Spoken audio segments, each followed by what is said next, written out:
All right, joining me once again here on the Matthew Filipowicz Show is my good friend David Dayen. David is an independent journalist and the author of the new book, Chain of Title: How Three Ordinary Americans Uncovered Wall Street's Great Foreclosure Fraud. You can find the book at davedayen.com, on Twitter at ddayen. David, thank you so much for being on the show again. All right, thanks for having me, Matt. All right, so David, let me just begin here. I said a little off the air, but start up just congratulating you on the book. It's really just, it's phenomenal. Not only does it explain all the crime and fraud of the mortgage crisis, but it's also a story of normal people who were foreclosed upon who somehow found each other and did this amazing amount of detective work that no one in power was willing to do. Let's begin by talking about the first main person we meet in the story, which is a woman named Lisa. Tell us all about her. Yeah, so Lisa Epstein was a cancer nurse, and she worked in South Florida. All of the location, pretty much the book takes place in the West Palm Beach, Florida area. And Lisa came down there and worked as a nurse, and she ended up putting down roots there, which was a big thing for her. She got this condo, and then she met her husband, and the husband, after she got pregnant, wanted to move, and he kind of talked her into it. And they had an accident of timing. She moved right at the beginning of 2007, when the market was just starting to turn. And when they moved into the new house, they found they could not sell the old condo. So they were paying two mortgages at the same time. And in addition to that, the economy started to tank, and her husband lost his job. And also they had a medical situation. The daughter ended up being born with a form of spina bifida and needed some expensive surgery. So this is somebody who did everything right. It was a new family stepping up into a new mortgage. This is the American dream personified. They're going to get the big house with the kids and the white picket fence. And it turned into the American nightmare. And there are millions of stories like that out there of people who just did the wrong thing at the wrong time. It wasn't any fault of their own, but they just could not deal with the forces in the economy and in the housing market at that moment.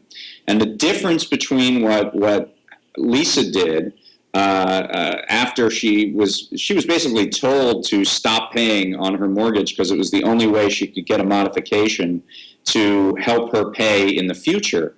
And she had never missed a payment in her life on anything.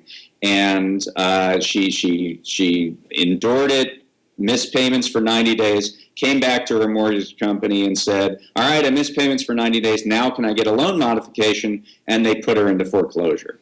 And this was also something that millions of people endured, this, I call it servicer-driven defaults, where the mortgage servicer tells the person to default on their mortgage and then capitalizes on that by foreclosing on them.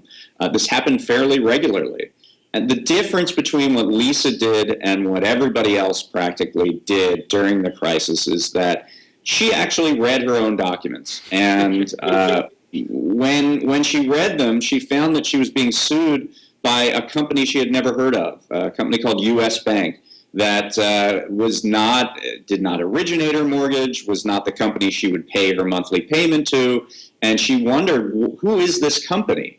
And I really tried to structure the book almost like a whodunit, and that's why I start out with Lisa, and just her questioning, who's this company? Why are they suing me? Why do they want to take my home? And she peels away the answers to that, sort of like the layers of an onion, and gets to this answer that ends up being, this huge Wall Street secret, one of the biggest consumer frauds in American history.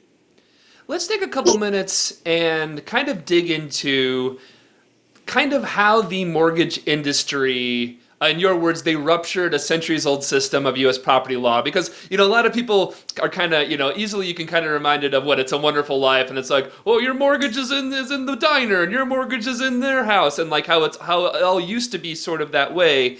Take a few minutes and kind of talk about how it switched from having a mortgage being held with an actual mortgage, an actual note, in an actual location in a town to what the monstrosity that we have today?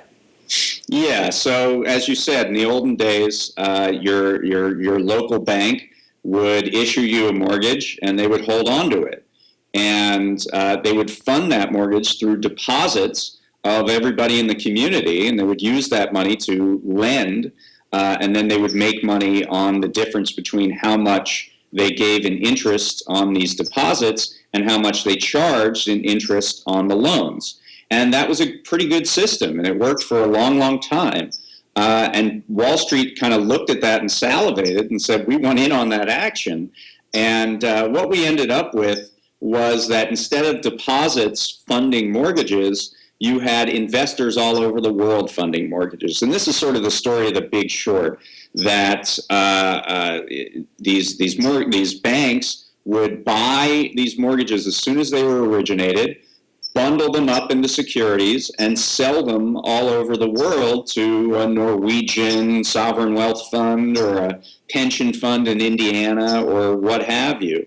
And that became the new way that mortgages were funded, particularly these private label mortgages. There were kind of quasi-public mortgage-backed securities through Fannie Mae and Freddie Mac, but Wall Street privately issued these mortgages and they issued these securities, and they wanted actually worse mortgages in the securities because that would help them in terms of getting higher interest rates for those mortgages. So, and it differentiated them from Fannie and Freddie, who was offering fixed rate mortgages packaged into securities. They couldn't compete with that. They could compete by selling subprime mortgages packed into securities.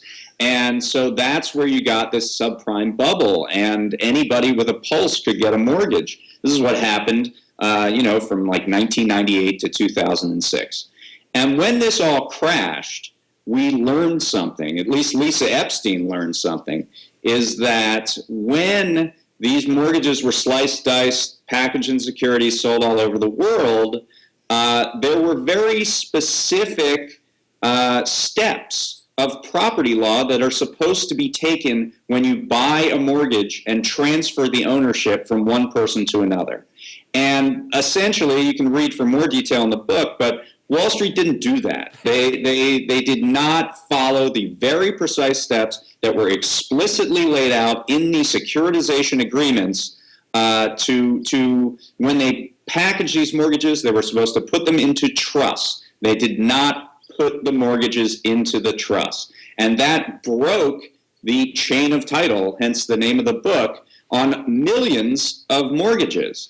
And there was no way really to reverse that process. So what the banks did was when it came time they needed to foreclose on somebody, they didn't actually have the ownership papers to prove that they owned it. It's like, if I said that you stole my car, I would have to provide some document that said I own the car. Otherwise, anybody could say that you stole a car. So what they did is they mocked up the documents. They fabricated millions of documents to quote unquote prove standing to foreclose in courthouses and in county offices all over the country. And that's what Lisa figured out. She looked at her mortgage and she said, the date that this mortgage was transferred to this company, U.S. Bank, is after they foreclosed on me. So she knew at that point that it was mocked up after the fact. And then she realized the signatures were repeated over and over again in all kinds of mortgages. The people who were signing as members of certain banks were also signing as members of other banks. You had individuals signing as members of two different banks in the same case. You had all of these irregularities in the documents, and Lisa sort of pieces this together, and then she finds other people that came to the same conclusion. And they recognized this scheme, and the reason why Wall Street banks had to undertake this scheme was because they effectively lost the ownership proof on millions and millions of loans breaking a property law system that was worked pretty well in this country for over 300 years.